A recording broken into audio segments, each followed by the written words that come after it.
Fala, galera, bom dia, bom dia. Bom, vamos trabalhar hoje, né? Capítulo 11. Claro que antes vou fazer uma revisão com vocês, né? De tudo aquilo que a gente já viu, capítulo 9, 10, e aprofundar um pouquinho no 11. E aí, pessoal, vou esperar aqueles 5 minutinhos, tá? Para a galera entrar. Vou também, nos 10 minutos finais, fazer aquela chamada, então preste atenção, valeu? E vamos lá. Fala, Lucas, bom dia. Fernanda, bom dia. Caio, tamo junto. Miguel, fala, Miguel. Felipe Fonseca, Júlia, tamo junto, galera. Clarinha. Vou esperar vocês terminarem de entrar. E aí, começa o meu conteúdo, valeu?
O Lucas está perguntando aqui, gente, qual matéria vocês vão ter que estudar para a prova, tá?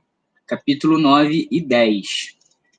A escola falou com a gente e também já deu o recado para vocês, né, através dos nossos canais de comunicação, Google Classroom, plataforma Eleva, capítulo 9 e 10.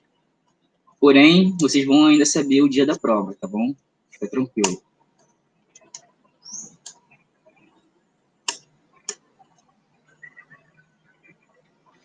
Então, pessoal, vou esperar mais um minutinho aqui, tá? Terminar da galera entrar. E aí eu começo meu conteúdo de hoje. Vamos trabalhar alguns aspectos importantes da Europa. Eu vou falar de economia, indústria, agricultura. Então, vamos lá.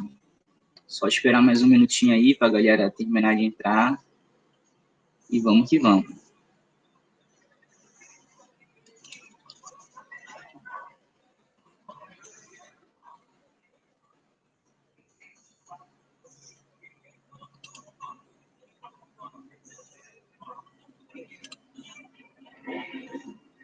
Ah, beleza. A Márcia está falando aqui que já tem o calendário de prova no e-mail.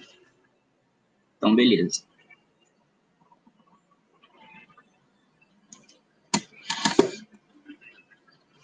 Deixa eu ver se eu recebi aqui o calendário de prova também.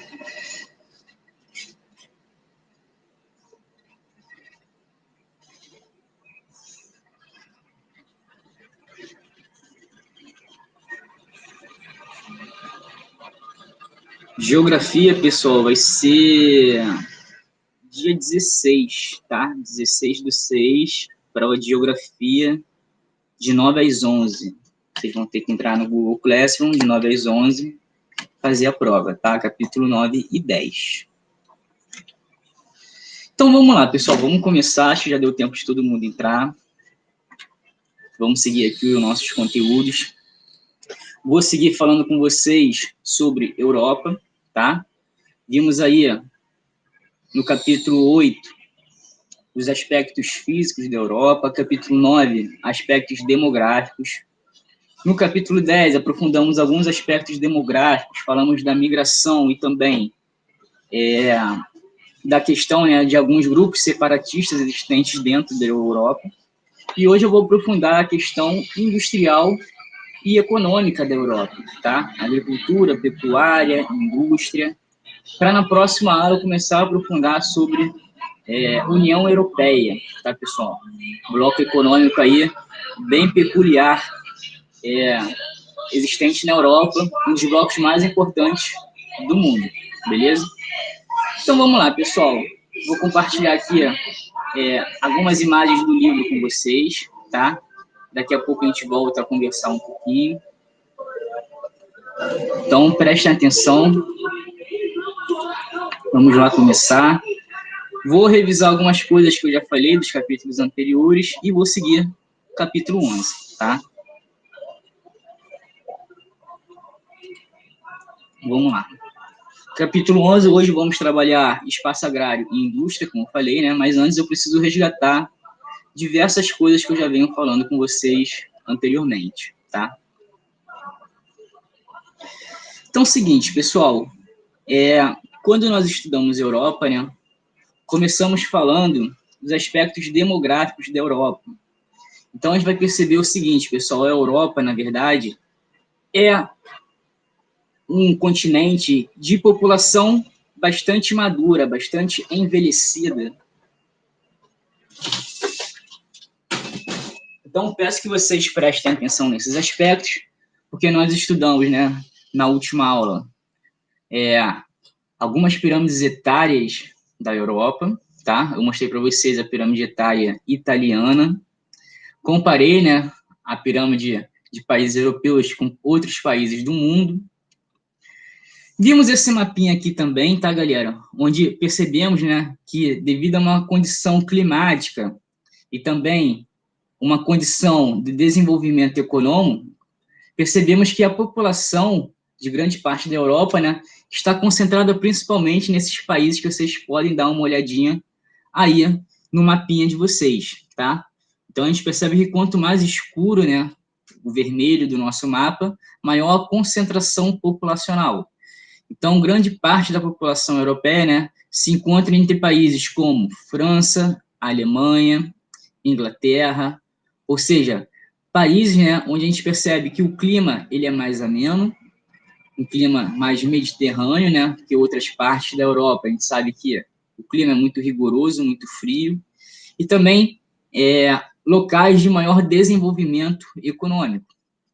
Falei com vocês, galera, que quando a gente estuda a Europa, a gente percebe que internamente ela é muito diversa. Então, a Europa tem uma quantidade de etnias muito grande, né? Quando a gente olha o seu quadro populacional, tem uma diversidade étnica muito grande, uma diversidade linguística, consequentemente, também muito grande, tá? Percebemos, né, pessoal, que a Europa, na verdade, através da imposição cultural via colonialismo, espalhou os seus valores para todo o mundo. Então, consequentemente, a Europa, nos dias atuais, é uma localidade que recebe pessoas do mundo todo. Então, a questão migratória na Europa acaba sendo muito importante, né? A Europa acaba sendo um local de recepção de imigrantes imenso. Então, pessoas do mundo todo migram em direção à Europa. Falei com vocês também, né, que essas questões migratórias vão aumentar questões xenofóbicas. Então, o conflito, né, entre diferentes culturas, a aversão, o preconceito a culturas estrangeiras começa a crescer bastante na Europa. Então, a gente percebe que, na verdade, né, a questão migratória, apesar de ser bastante turbulenta no continente europeu, acaba sendo, ao mesmo tempo, muito necessária, porque a gente percebe que a população europeia tem tendências à diminuição. Então, quando a gente vê lá as taxas de natalidade e de fecundidade da Europa, percebemos que são taxas extremamente baixas. O europeu está escolhendo ter, no máximo, um filho. Há países, né, que muitas pessoas não estão querendo ter filhos, então há uma necessidade do governo dar um incentivo para essas pessoas terem filhos. Foi aquilo que eu já falei na última aula com vocês, né, da Bolsa Bebê, por exemplo, que Portugal, né, incentiva a sua população a terem filhos. Então, isso já foi trabalhado com vocês lá no capítulo 9, tá? Só relembrando aqui com vocês. Então, peço que vocês deem uma lidinha aqui nesse texto da página 63, ó. falando exatamente desse incentivo, né, por parte de alguns governos, no caso, Portugal, onde eles incentivam a sua população a ter filhos. Então, a gente percebe que em alguns países europeus, né, a população é extremamente envelhecida, extremamente idosa. Então, Portugal, Itália, Grécia, são exemplos, né, desses países onde a população já se encontra bastante envelhecida. Porém, de uma maneira geral, a gente vai reparar o seguinte, que a Europa vai apresentar uma população madura, né, uma população adulta e idosa bastante considerável.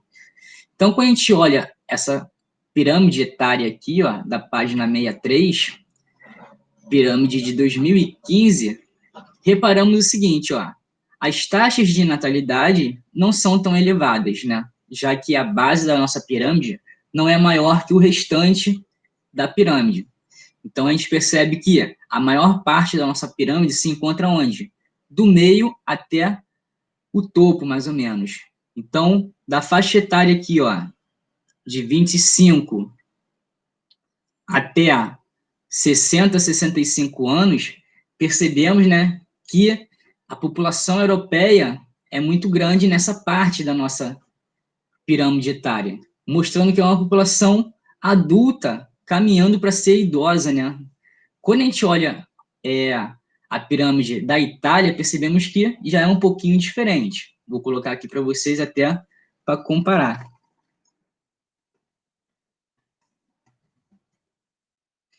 A Itália, né, que é um país que a população já é considerada bastante envelhecida, vamos ter esse tipo de pirâmide aqui, né? Baixíssimas taxas de natalidade. Percebemos que a população jovem não é muito considerada também, não é muito elevada.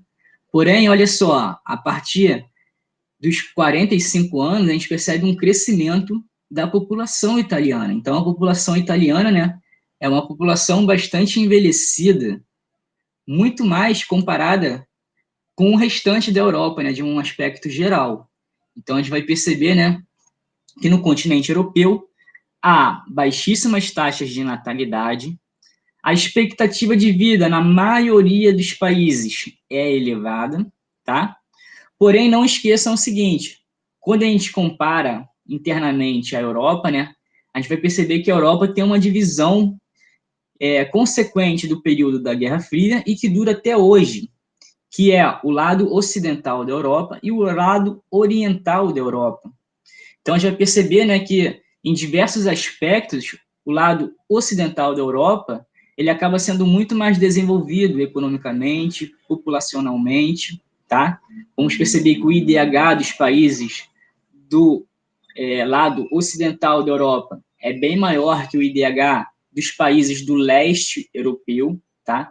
Então, percebemos essa grande diferença interna aí da Europa, beleza? Então, prestem atenção, porque até os dias atuais, os países do chamado leste europeu vão apresentar um IDH reduzido, uma expectativa de vida também reduzida, um menor desenvolvimento econômico e comercial também. Então, vamos ter grandes fluxos migratórios internos na própria Europa, principalmente pessoas saindo do leste europeu e indo para a parte ocidental da Europa, tá? Então, galera, não se esqueçam desses aspectos, tá? População europeia é tipicamente adulta, população bastante madura, alguns países apresentando, né, o índice de envelhecimento bastante significativo.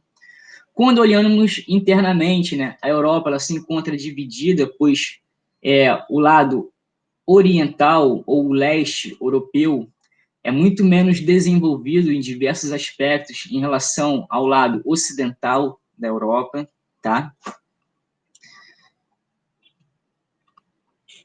Falei com vocês também, galera, no capítulo 10, sobre alguns conflitos, né, existentes internamente na própria Europa, mostrando que há uma diversidade étnica muito grande e que alguns grupos querem o separatismo.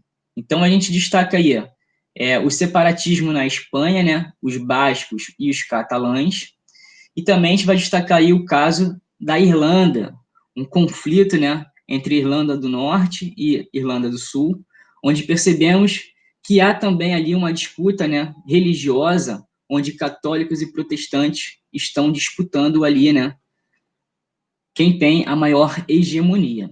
Então, vamos trabalhar um pouquinho melhor essas questões. Vamos começar falando sobre os conflitos étnicos na Espanha, começando com os bascos e depois os catalães.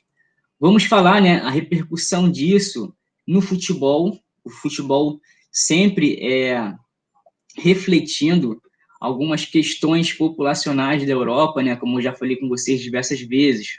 O futebol ele reflete também a xenofobia europeia, né?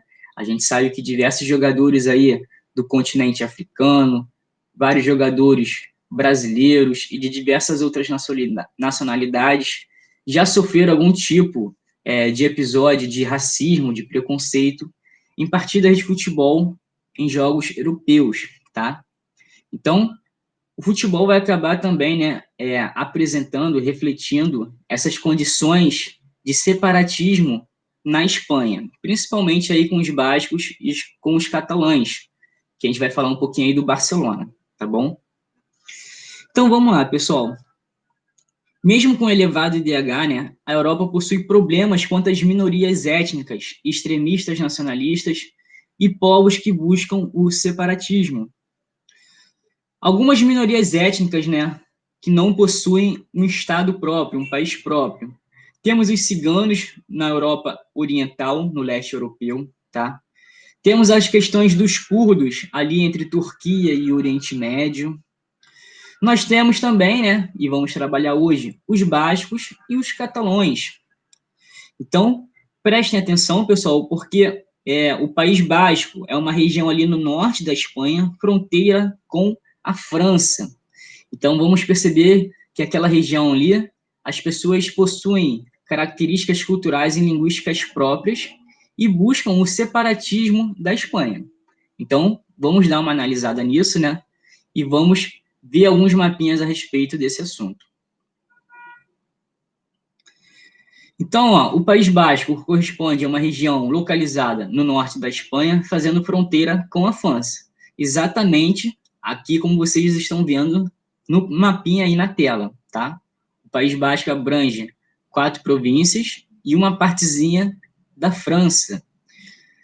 Então, a gente percebe que é um idioma muito antigo ali dentro da própria Europa, tá? População um pouco mais de 2 milhões, e eles buscam ali, através de diversas reivindicações, o separatismo, mas até os dias atuais a gente percebe que a Espanha consegue manter a unidade e não deixa esses grupos aí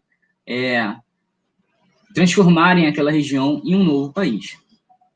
Então, o País Basco apresenta um sistema cultural e linguístico próprio, sem ligações quaisquer com outros povos da Europa, sendo considerado o povo cujo idioma é o mais antigo do continente. Devido à sua peculiaridade, os bascos buscaram se emancipar da Espanha, fundando em 1959 um grupo denominado Pátria Basca e Liberdade, com a sigla aí de ETA. Mesmo sendo um grupo considerado uma comunidade autônoma por anos, o ETA tentou inicialmente, por meio de atos terroristas, reivindicar o território de Navarra, a leste do país de Basco. Então a gente percebe, né, galera, que há um grupo terrorista europeu ali na região do país de Basco, tentando reivindicar um território próprio. Então, aqui a gente já quebra aquela ideia, né, de terrorismo estar sempre relacionado, sempre ligado ao Oriente Médio, a árabe, a muçulmano, tá? Então, a gente percebe que terrorismo, na verdade, acontece em diversos tipos de povos, diversas religiões, não é uma exclusividade aí de Oriente Médio, de árabes, muçulmanos e etc, tá? Isso é uma visão que a gente recebe muito através, né, de uma indústria cultural dos Estados Unidos nos últimos anos. Mas a gente percebe, né, que há vários grupos radicais espalhados pelo mundo aí, e quando a gente for estudar o caso da Irlanda, vamos perceber também que há um extremismo religioso cristão, que é pouco falado. A gente considera muito, né, o extremismo religioso muçulmano, mas pouco se fala do extremismo religioso cristão, tá bom? Mas vamos lá. Então, a região dos Bascos, né, querendo ali a sua emancipação da Espanha, um povo extremamente antigo, né, um dos idiomas mais antigos existentes ali na Europa. Percebemos, né, que eles são mais de 2 milhões e, em 1959, criaram um grupo para reivindicar o seu território de maneira um pouco mais extremada, né, através de atos terroristas. Porém, a gente vai perceber o seguinte, em 2011, o grupo anunciou o fim dos ataques armados com o intuito de reivindicar de modo democrático, de modo mais diplomático, a independência do País Basco. Em 2018, foi divulgada uma carta que declarou de vez, né, o fim do grupo separatista. Então, a gente percebe, pessoal, que em 2018, esse grupo separatista extremista, ele chega ao seu fim, porém, desde 2011, né, ele vem percebendo que essas táticas já não dão mais certo.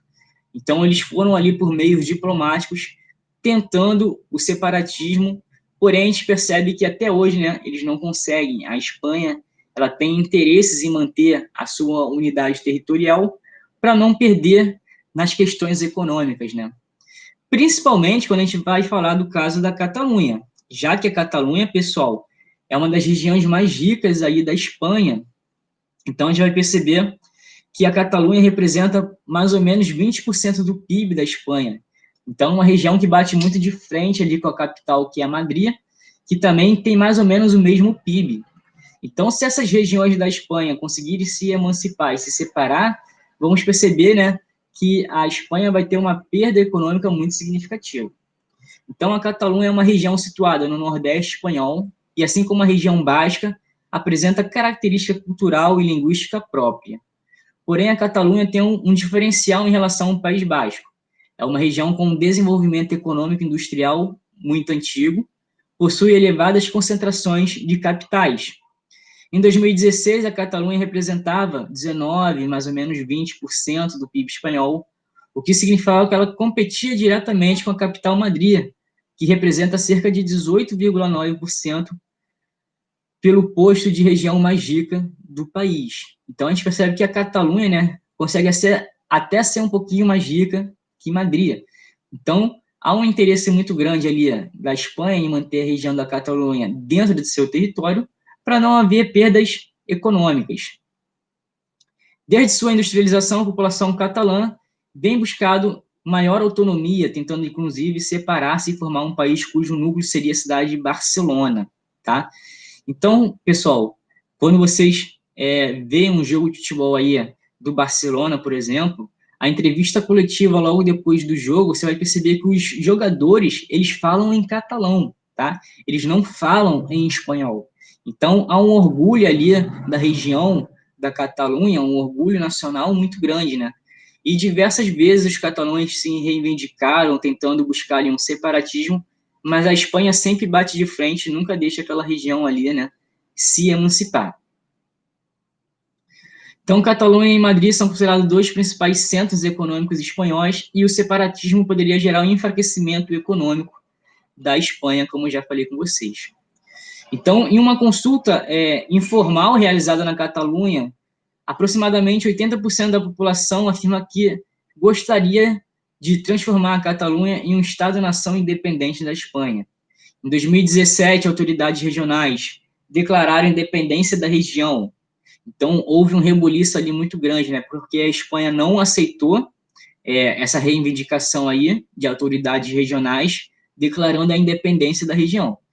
Entretanto, o parlamento espanhol invocou o artigo 155 da Constituição, introduzindo a governança direta de Madrid em relação à Catalunha. Além disso, destituiu os governantes separatistas e convocou eleições para enfraquecer o movimento. O bloco separatista, no entanto, não conseguiu obter maiores vagas no parlamento e, com isso, garantiu a possibilidade de eleger próximo presidente catalão, o que vem sendo combatido pelo governo espanhol, tá? Então, a gente vê aqui, né, manifestações dos bascos, dos catalães, né, sempre reivindicando aí o separatismo, a criação de um país próprio. Porém, a gente vai percebendo, né, que a Espanha sempre está combatendo esses movimentos e deixando essas áreas anexas ao seu território para não haver perdas econômicas. Beleza, pessoal?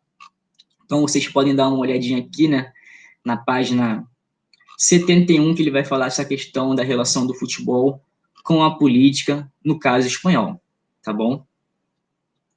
E também o caso da Irlanda, pessoal, a gente vai perceber, né, que há um conflito aqui entre a Irlanda do Norte e a Irlanda, que pode ser chamada Irlanda do Sul, tá?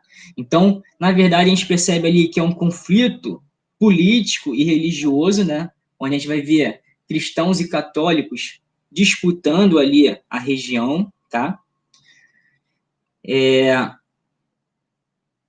Vamos lá trabalhar um pouquinho, então, essa questão, e aí cair no capítulo 11.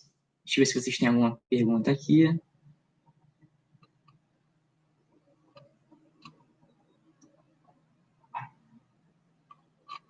Tá, por enquanto não.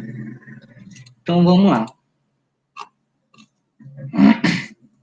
Então, o caso da Irlanda, né, a gente percebe o seguinte, a Ilha da Irlanda, desculpa, é subdividida em dois países. A Irlanda do Norte, Ulster, que é a parte do Reino Unido e tem maioria populacional protestante, e a República da Irlanda, EIRE, independente do Reino Unido e da maioria católica.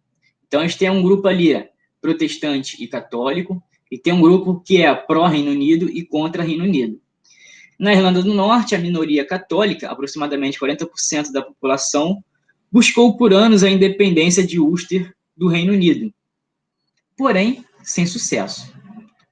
Em 1919, buscando a eliminação do preconceito religioso entre protestantes e católicos, a emancipação de Ulster, radicais da Irlanda do Norte criaram um exército republicano irlandês, grupo aí chamado de IRA, na sigla em inglês, né, que passou a entrar em conflito direto contra o Reino Unido. Mesmo sem sucesso e com o avanço de representações políticas pacifistas a partir do partido do grupo IRA, na década de 1990, negociações com o Reino Unido, né, criando em 1998 um acordo que garantiria a autonomia da região. Nos anos 2000, né, foi realizada uma campanha de desarmamento com sucesso. O IRA abriu mão, né, de suas ações violentas. Então, a gente percebe que até hoje a questão da Irlanda ela não é uma questão resolvida, tá? Ainda há uma tentativa de separatismo da esfera política ali do Reino Unido, porém, é um conflito que está ainda em andamento. Beleza, galera? Então, agora vamos aí aprofundar. Trabalhei com vocês essas questões também, né? Que alguns países são mais abertos às questões migratórias, como é o caso da França, da Alemanha. Isso também, né, se reflete bastante nas suas seleções, quando a gente vai olhar a seleção francesa, né, tem uma quantidade de pessoas vindas de países africanos muito grande. A seleção alemã, né, tem uma galera vinda da Turquia também considerada e de diversas outras partes do mundo. Então, o futebol sempre vai refletir um pouquinho essa questão aí política dos países. Então, pessoal, falando atualmente sobre a questão industrial, né, econômica da Europa, vamos trabalhar aí o capítulo 11 e vamos lá dar uma olhadinha nesse conteúdo. Então, um panorama econômico europeu, tá? Pessoal, peço que vocês lembrem o seguinte, a Europa é berço da industrialização, tá? A Europa teve o processo de crescimento industrial desde 1750, com o pioneirismo da Inglaterra. Lembrando que a Inglaterra, né, conseguiu a sua industrialização através do colonialismo, onde teve a possibilidade de acumular matérias-primas. Seu território também, né, tinha importantes reservas de carvão mineral. Então, a Inglaterra conseguiu ali as condições ideais para iniciar o processo industrial. Então, a Inglaterra tinha fonte de energia, tinha matéria-prima e, com isso, conseguiu desenvolver suas atividades industriais, promovia a Revolução Industrial em 1750 e, a partir disso, né, a gente percebe que o processo de industrialização ele vai se espalhando por toda a Europa e depois por todo o mundo. Então, pessoal, a indústria europeia é um setor bastante importante e antigo, datando aí da data de 1750, 1850. Atualmente, a gente percebe um emprego, né, de alta tecnologia no setor. E uma realidade crescente que a gente vai discutir, né, é a mecanização. Então, isso vai ter algumas consequências para a população europeia, tá? Então, a indústria europeia é muito antiga, é bastante desenvolvida e tecnológica, e aí a gente vai perceber que a forte robotização e mecanização dentro desse setor vai trazer algumas consequências. A Europa possui uma economia altamente complexa e desenvolvida. Afinal, algumas das principais marcas e empresas do planeta são de origem europeia. Pode-se ver no mapa abaixo que destaca as atividades primárias no continente europeu. Sua porção ocidental concentra grande faixa de comércio e manufatura, bem como zonas de intenso extrativismo mineral, tá? Então, nesse mapinha a gente percebe aí, né, atividades relacionadas ao setor primário, tá? Então, agricultura, pecuária, extrativismo.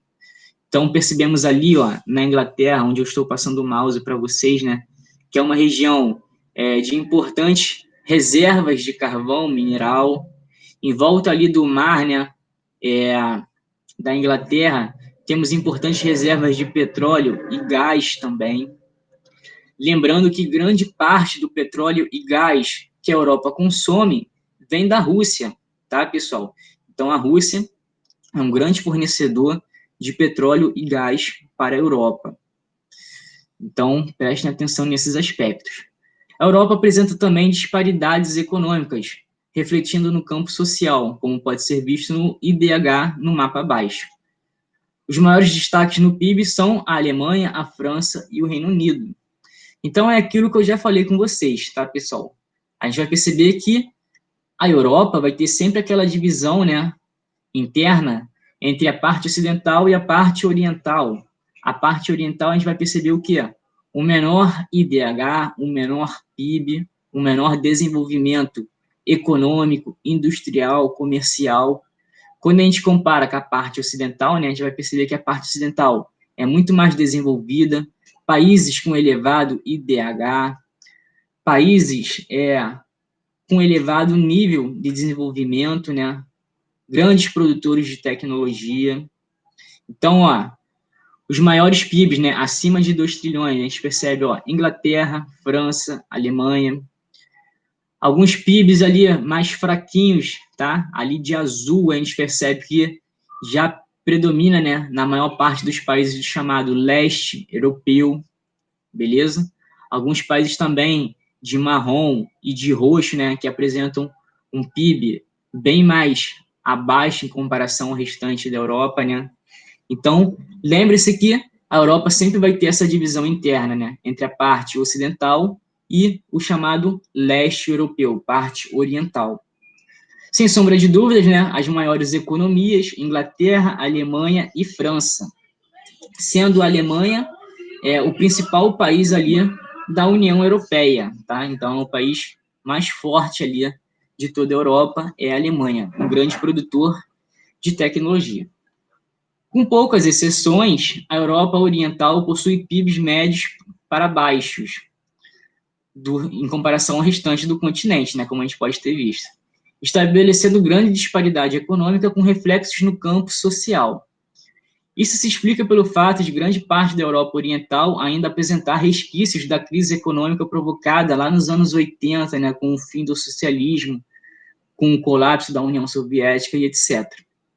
Sua transição para o capitalismo foi marcada por ações políticas que beneficiaram, em parte, grandes empresários com privatizações, incentivos fiscais, coexistindo com salários baixos para uma quantidade considerável de trabalhadores. Então, devido a essas condições, né, como já falei com vocês, percebemos um grande fluxo migratório de pessoas que saem dos países do leste europeu e vão para a parte ocidental da Europa.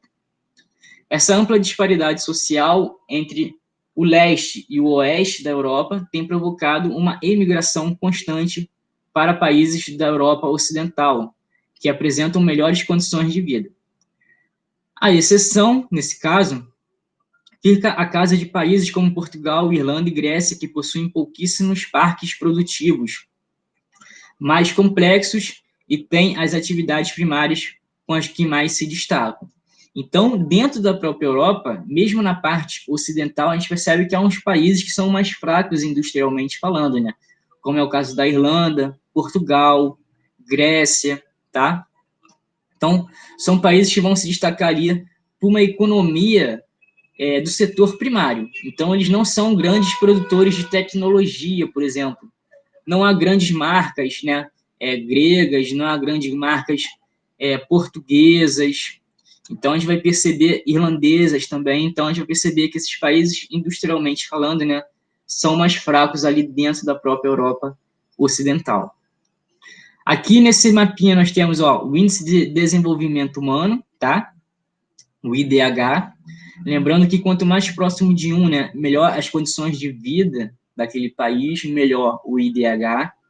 Então, a gente vai perceber, né, essa regiãozinha mais central da Europa, incluindo França, Alemanha, países com elevado IDH, tá? Então, a gente percebe ali, né, esses países mais escuros são países com elevados índices de vida, ou seja, onde o acesso à escola é muito bom, o acesso à saúde é muito bom, tá? Onde a renda per capita é bem distribuída. Então, quanto maior o IDH, né, melhor as condições de vida de um país. Como vocês sempre vão perceber, né, os países do leste europeu, sempre atrás da maioria aqui dos países considerados Ocidente Europeu, tá? Quando a gente fala sobre as questões energéticas relacionadas à Europa, tá?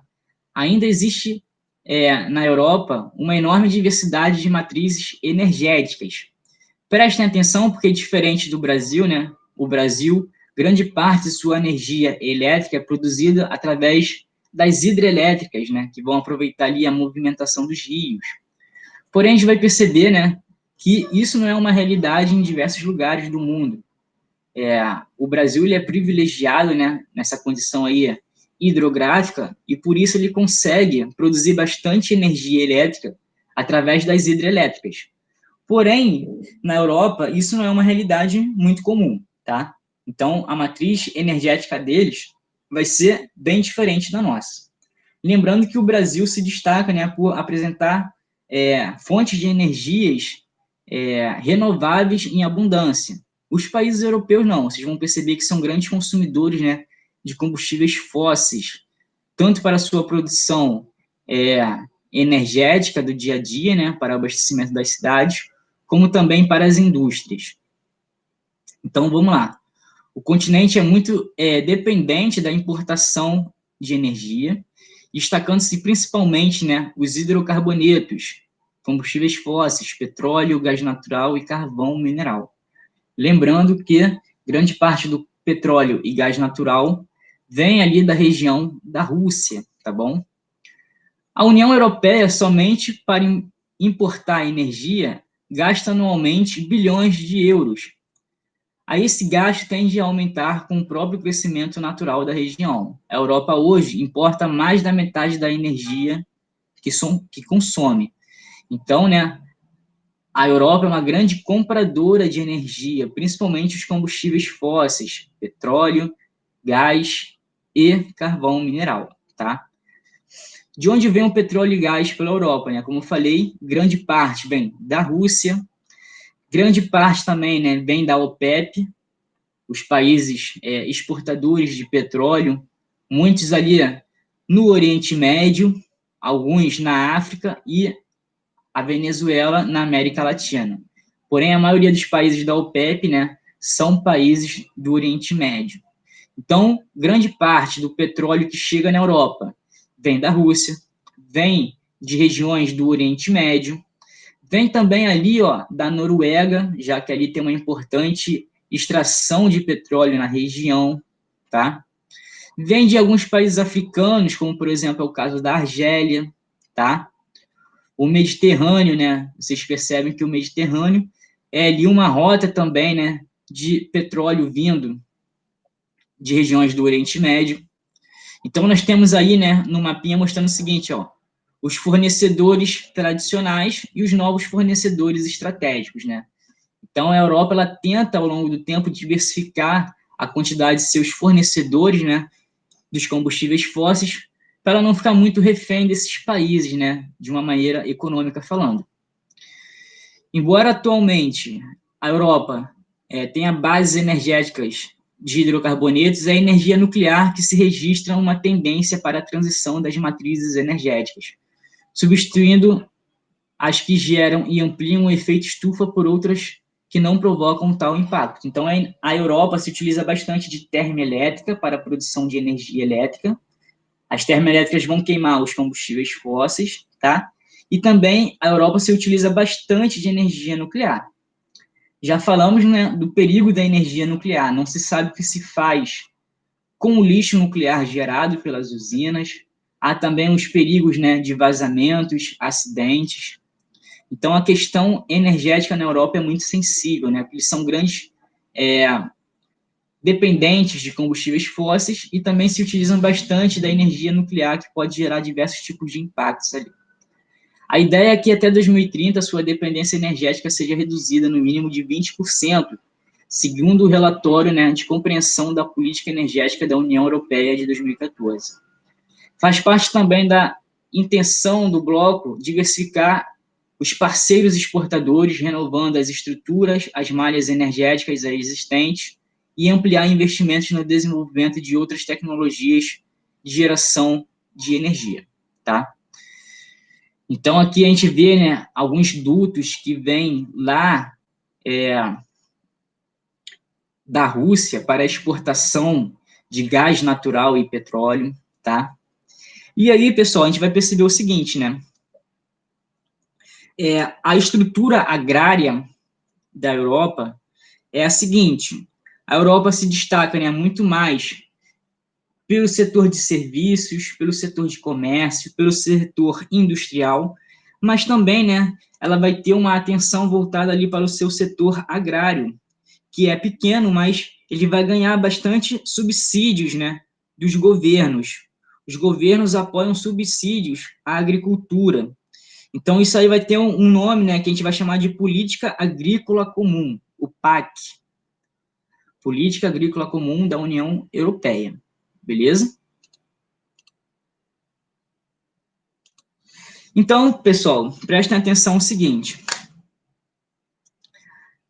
A agricultura e pecuária europeia vai se caracterizar, né, por uma forte mecanização, ou seja, um uso muito grande de tecnologia, tá bom?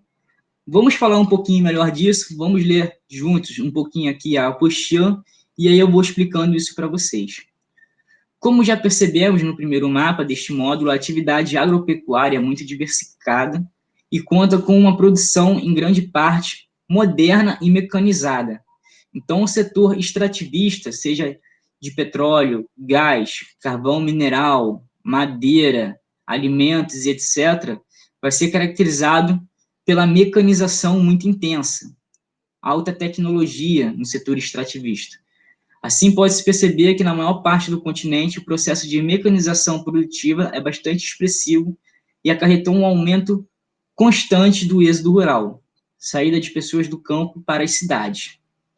Nesse âmbito, os maiores destaques do continente são a produção de centeio, aveia, cevada, batata, oliva e, no Mediterrâneo, a uva. A pecuária europeia também é muito desenvolvida, normalmente destaca-se pela produção leiteira, mesmo possuindo limitações climáticas. A Europa é uma das maiores produtoras e consumidoras de frutas do planeta, com grande diversificação. Então, percebam o seguinte, pessoal, na verdade, a Europa, né, ela vai exportar bastante gêneros agrícolas e pecuários, porém, quando a gente olha internamente, né, a sua produção interna, vamos perceber que a produção interna da Europa, né, nesses setores de agricultura e pecuária, possuem uma mecanização muito forte e também recebem investimentos ali do próprio governo, né? Como eu já falei com vocês, a política agrícola comum, ou seja, os governos dão subsídios à agricultura, ou seja, o governo ele arca com os custos da agricultura. Subsídio é isso, né? Arcar com os custos de uma determinada atividade. Então, o governo ele arca com os custos, uma espécie ali de patrocínio, né? Uma espécie de apoio financeiro. No entanto, o continente ainda perde em produção da maior parte dos gêneros agrícolas para a América e Ásia, né? Comparando com esses locais, a gente percebe que a Europa produz muito menos que o continente americano e o continente asiático. Principalmente, né, devido às condições relacionadas ao clima, né? Não tem um clima muito ideal ali para determinados cultivos. Então, a gente vai perceber que alguns locais da Europa, né, vamos ter solos bastante férteis, mas, no geral, né, os solos da Europa não são tão férteis assim quando comparado com Ásia e América. Na Ucrânia e na Rússia também se destaca a produção de cereais. A Rússia é o quarto maior produtor de cereais do mundo. Ainda na Europa Oriental, vem sendo desenvolvido esforços para ampliar investimentos na produção agrícola orgânica, evidenciando-se no aspecto a Bulgária, a Eslováquia e a Hungria. Então, vamos falar um pouquinho mais, né, sobre esses subsídios dados à agricultura, a política agrícola comum, tá bom? Então, a política agrícola comum da União Europeia foi criada em 62, ainda no chamado Mercado Comum Europeu, com o objetivo de estabelecer subsídios e investimentos no setor agropecuário, buscando aumentar a produção agrícola e conseguir atender toda a população do bloco. Entre seus princípios estão os seguintes: ajudar a agricultura na produção de alimentos em quantidade suficiente para a Europa, garantir a segurança dos alimentos, proteger os agricultores contra a excessiva volatilidade dos preços e das crises de mercado, ajudar os agricultores a investir na modernização de sua exploração, apoiar comunidades rurais viáveis e a diversificação de economias rurais, criar e manter empregos na indústria de alimentos, proteger o ambiente e o bem-estar dos animais, tá? Então, a gente vai perceber, pessoal, que a política de subsídios da política agrícola comum, ela vai servir, né, para estabilizar o mercado do setor agropecuário, porque senão o setor agropecuário da Europa, né, ia perder para o restante do mundo, já que, comparado com outras regiões, ele é muito mais fraco, tá? Então, a política de subsídios serve para estabilizar o mercado no setor agropecuário, tá bom? E não esquecendo, tá, pessoal, que as atividades industriais e comerciais da Europa são bastante desenvolvidas, sem sombra de dúvidas, né?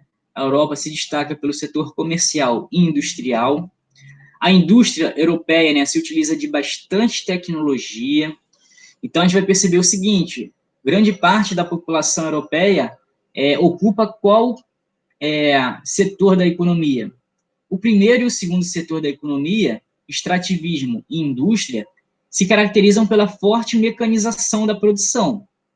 Então, a gente vai perceber, né, que as pessoas se veem obrigadas a ocupar cada vez mais o setor terciário, comércios e serviços, já que os outros setores se destacam o quê? A robotização, a mecanização. Então, o desemprego nos últimos anos na Europa, né, vem crescendo bastante, porque a mecanização e a saída das empresas da Europa para outras regiões do mundo, né, tem levado a uma maior disputa das pessoas em ocupar o setor terciário. Quanto ao comércio, a Europa conta com um enorme mercado consumidor e uma grande disponibilidade de produtos, sendo o setor que mais gera capitais para o continente. No entanto, boa parte dos produtos, como marcas europeias, não é produzido no continente. Isso se deve à considerável presença das transnacionais que diversificam e espalham o seu parque industrial pelo mundo, tá? Então, a gente vai perceber aí, né, que nos últimos anos, né, a saída de empresas da Europa indo para regiões mais baratas do mundo e também a forte mecanização, né, no setor primário e secundário vai aumentar as questões relacionadas ao desemprego, beleza? Então, a gente vem percebendo que nos últimos anos, né, o desemprego na Europa vem crescendo bastante e aí diversas insatisfações populares também vêm ocorrendo. Beleza, pessoal? Então, chegamos aí nos 10 minutos finais, tá? Vamos lá fazer a chamada. Eu vou anotar o nome de vocês.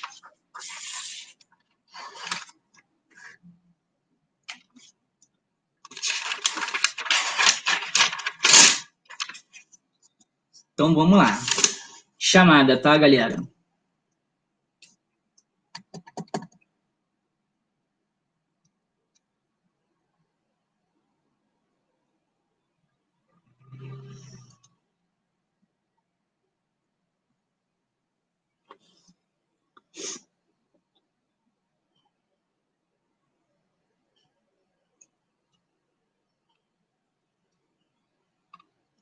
Valeu, galera. Tamo junto. Coloca o nome do amigo que não consegue acessar o chat aí, porque tá pelo celular, beleza?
Então é isso, pessoal. Acho que todo mundo já botou o nome aqui, tá? Só conferindo para ver se eu não estou esquecendo de ninguém.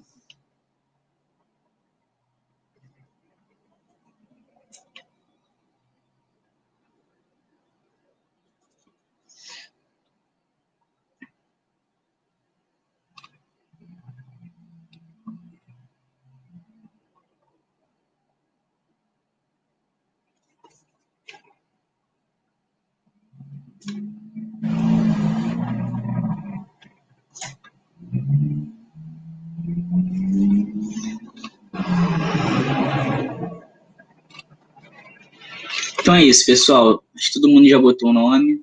Forte abraço, até uma próxima.